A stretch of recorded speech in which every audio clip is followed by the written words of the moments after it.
Mandibulise kuni bathandi bezemidlalo eMzantsi Afrika, ingakumbi kuni balandeli bebhola elikhulu ke laseMzantsi Afrika. Apha ke baphulaphuli ke sizawuthetha ngeeplayers eziphelelwa zii-contracts Kaizer Chiefs ke ezigqibe inyanga yazo yesithandathu apha kuJanuwari, ekuthiwa ke ngoku zingabonakala uba ziyathanda sezosayina ke i-pre-contract ke namanye amaqela xa iKaizer Chiefs zingasaqhubeleki nazo, ukuquka pha uPulemote, uBrandon Peterson, Bruce Vuma, ngubani omnye obaluleke Augustin Sireno, ibe nguNkosindiphi Ngcobo, abo ibe nguMorris wesithandathu. uMorris yakhe into seyicacile into yokubana ke uyaphuma phaa eNaturena. uNkosindiphi Ngcobo i-candidate ke nake ngathi ke seyikhona into ngathi yanyakaza ekusayineni kuye.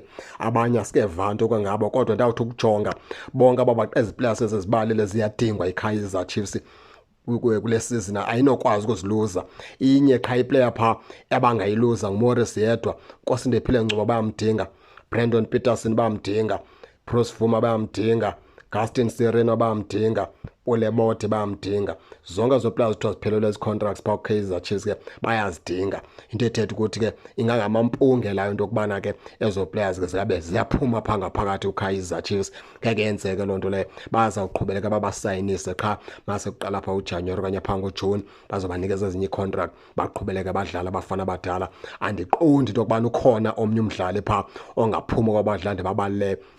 Iyi-one umdlali phaa endiqonda into yokubana yakhe into seyicacile nje qha nguMorris yedwa, ngoba kudala yakhe into icithetha uba ke umfana omdala alisekho ithemba lokubana angaphinda adlale phaa kwiqela leKaizer Chiefs. Bezininzi ke neetim bezimfuna ke apha phantsi kweBetway Premiership, ukuquka phaa iqela lapha iDurban City.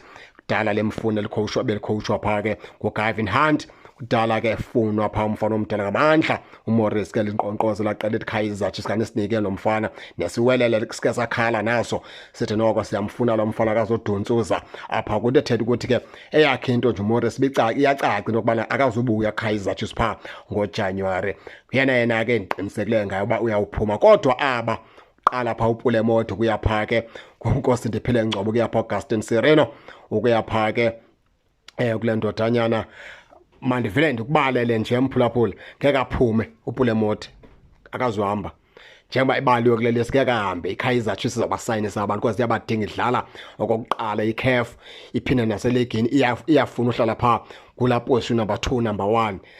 Ayikho kwasemlungele lapha ingabaluza uSireno, akho lapha ingakwazi ukumluza uBrandon Peterson, akho lapha ingakwazi ukumluza uBruce Vuma, akho lapha ingakwazi ukumluza khona ke uPulemote, Nkosindiphi Ngcobo. Bonke badingakala phaa ngaphakathi uqela ke leKaizer Chiefs. Mhlawumbi ke xa unophila kumenyezwe ke oNosibongiseni Mthethwa, naye umfana omdala ubaliwe lapho, kodwa neyakhe i-contract ifikele iya ekugcineni. Naye akunobalula eKaizer Chiefs umkhulula, ngoba ngomnye weplayers ke eziluqilimba kule season phaa kwiqela leKaizer Chiefs. Lethetha ukuthi naye uzawusayiniswa phaa yiKaizer Chiefs. Baphulaphula flake nani ke ningene nitshone into yokubana ke niva njani. Ningakhohlwa usubscribe kule channel ukuze ningaphoswa zezemidlalo endizanothulela zona kwixa elizayo kakuhle babukeli.